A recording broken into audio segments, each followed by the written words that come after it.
Well, my father died when I was 2 years old, but I got an opportunity to hear him sing. And that's when I realized that maybe, you know, those were the genes that were in me to sing. And he had a very beautiful voice. He was a lawyer, but he had this incredible tenor voice, and he liked to sing classical music. But then also I have two great aunts who were piano players and sang the blues and a lot of the music from the early 1900s, a real funny, risque music.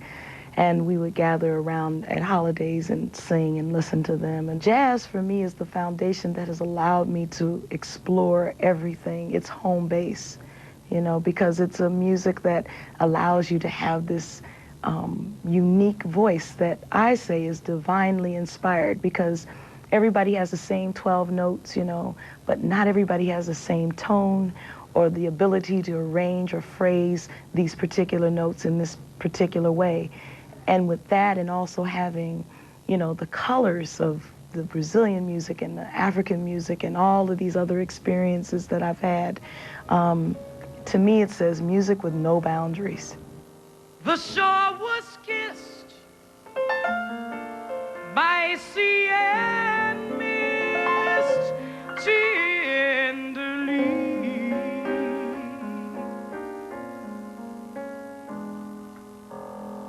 I can't forget how two hearts met breathlessly.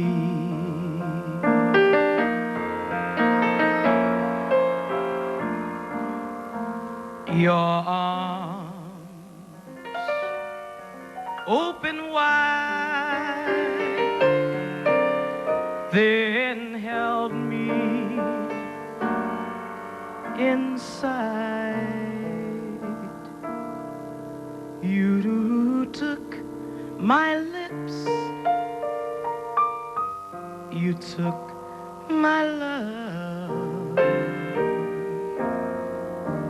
so tenderly. Clark Terry gave me my first, I would say, grand encounter.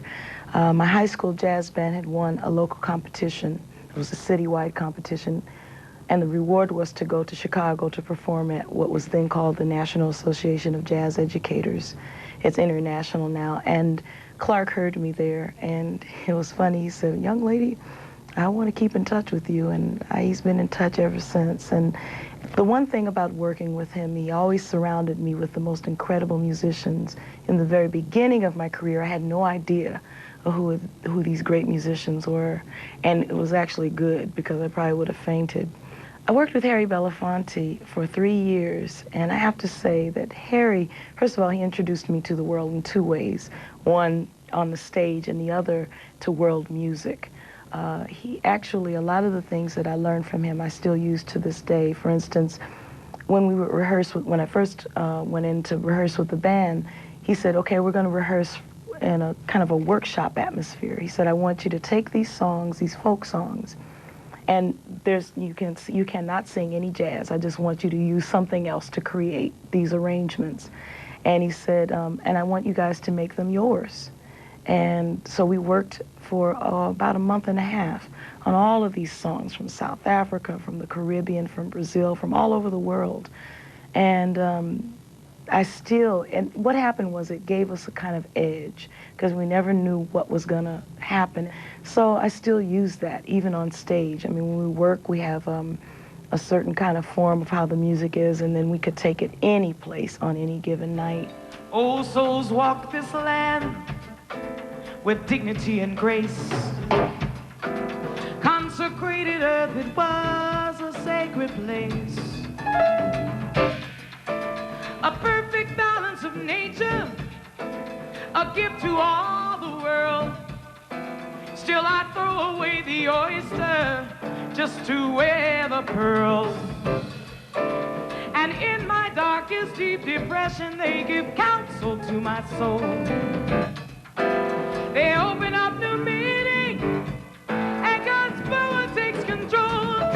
I am a curious spirit child who fell to earth through a crack of lightning, but God so kind and merciful, say no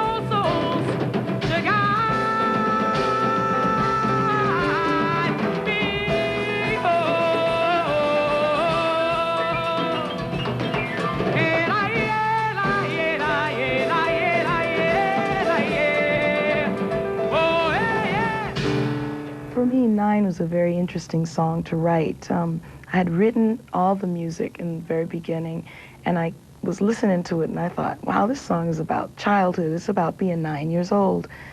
And so as I started to write, I found that it was very difficult to write about it. I couldn't remember anything. It was almost frustrating. And I walked around with this song for like a couple of weeks, day and night, you know, just kept it with me. And finally, the 9-year-old started to come out. Running and jumping and skipping and laughing, rolling and shaking and joking and hiding. Mother, may I Simon says you're it, you spit, hide and seek, you peek. No, I didn't, yes you did. You're unfair, I don't care. I saw Sammy's underwear. Double Dutch kickball, hopscotch, bobby socks, Mary Mac, all dressed in black. Who is that? She played Jack. I'm the doctor, you're the nurse. What you mean I was first? Pushing and shoving and crying and screaming and dreaming and beaming and dancing in a line. You show me yours, I'll show you mine. I'm going home.